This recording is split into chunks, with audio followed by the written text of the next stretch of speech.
Hey guys, and welcome back. I'm Rachel O'Leary and I am in Canada this weekend to speak at the Aquarium Society of Winnipeg. And while here I'm staying with a really good friend of mine, Chris Biggs. Now when I travel, I often will stay with friends of mine, and some of my favorite things are seeing the actual aquariums that people are keeping.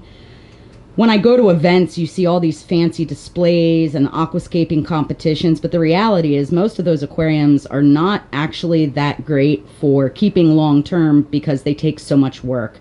And I really enjoy seeing aquariums like this one that have healthy fish, healthy plants, and are just thriving. Look at the rose lines in this aquarium. Absolutely gorgeous. This is a fish I really enjoy, but don't often keep just because it's rather large. Well, in nano terms anyway. There's also a bunch of rainbows in here. What kind of rainbows are they, Chris? Glossolepsis wanamensis. Wanamensis, that's right.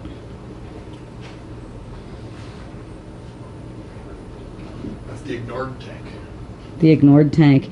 Yeah, Chris travels for a living, so his aquariums all have to be able to be sort of monitored by his family, which includes several young children and his wife. So, you know, sort of like myself, if the tank can't sort of do it on its own for a few days out of the week, it's just not going to happen. But I think regardless, it's still exceptionally beautiful and the fish are just amazing.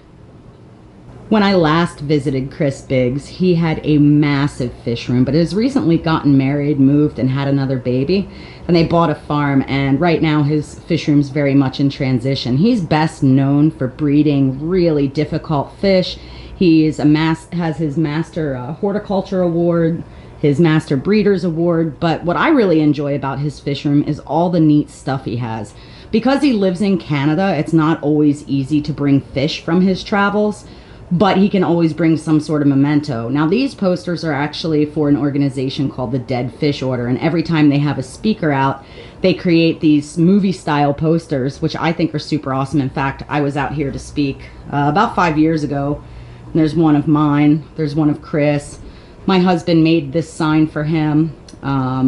He just has a lot of really neat stuff that, you know, sort of commemorates his journey through the hobby, and he's been doing this for a super long time.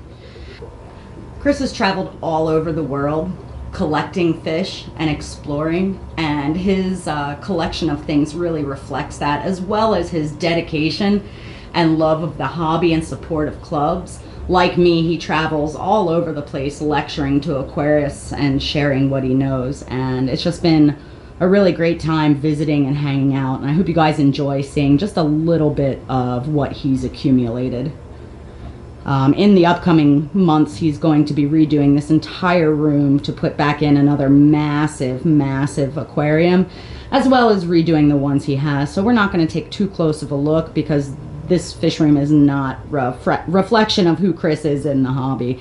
That being said, I really enjoy this planted tank, and I think it's absolutely gorgeous. And he's working with a bunch of other rainbows, some Central Americans, some shrimp. He recently did a killie phase, and it's just always fun and fascinating to talk to someone who's as passionate in the hobby as Chris is.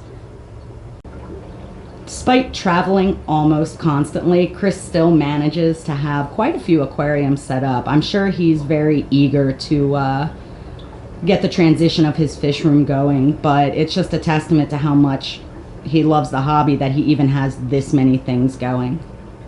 As always, thank you guys for your continued support, and stay tuned. I took some really neat footage of an Arctic char farm that I want to share with you, and some other aquariums and things like that. It's just going to take me a while to sift through all the footage.